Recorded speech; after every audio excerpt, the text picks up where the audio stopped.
Meet Steve Hislop, the quickest man on two wheels over the Isle of Man TT course.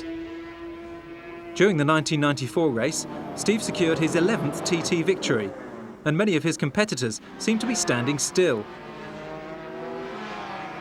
Let's join Steve for excerpts of the fastest lap ever recorded on video, and he makes it all sound so easy.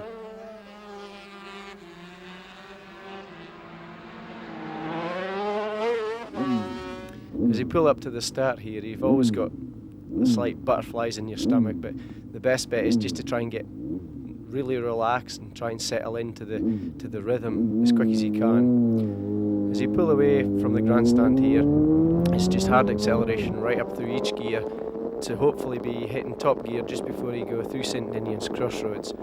There's usually always a bit of a bump here. I try to pull the handlebars to steady it a little bit, and as you go over the peak of Bray Hill there, it's probably the most terrifying thing you'll ever do, especially on a flying lap when you're coming through there in the region of about 170 miles per hour.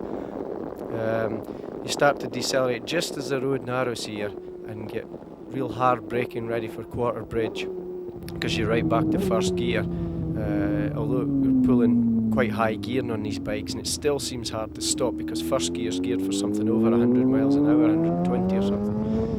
You accelerate hard out towards Braddon Bridge, probably up to about fourth gear.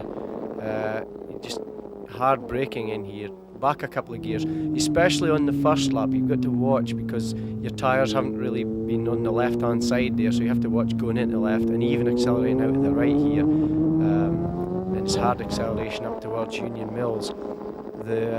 I usually like the double kink here that we're approaching now, because you're actually just hooking top gear as you go into the left here, and on a good quick lap the bike just goes a little bit lively there, so you're actually on the back wheel cranked over, and then it's back through the gears real hard, back to about second gear down through the bottom, quick shift up into third, and then drive hard all the way up the Ballahutchin. It's ever so bumpy through Kirkmichael, and you've just actually got to again let the bike feel the road sort of style. This is probably one of the places where you get the biggest impression of speed between the houses, because you'll be pulling somewhere in the region of about 160. As you approach round Cullen here, I just hook back a gear, usually pull on the handlebars, do a bit of a wheelie show off. Good fun there, I've always enjoyed it. And another wheelie just as you exit, and you usually hook top gear just as you come down that little drop in the road and into Bishop's Court. This is probably one of the fastest sections on the whole circuit now. It's quite hard changing direction at the speed you're going along here towards Alpine Cottage, especially this next left-right section here. You seem to just be pushing like real hard on your forearms. I come back a gear in towards Quarry Bends, come round here, gentle round the left, but as soon as you're around it, you're starting to feed it on big time again.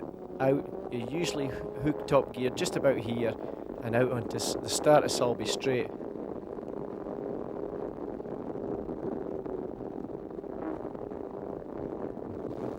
But, you're probably pulling in the region of 170, 80 mile an hour along here, so it takes some stopping for Sulby Bridge, but it's back to second gear, pitch it into Sulby, get a little bit wheelie as you accelerate away from there, up a couple of gears, short shift.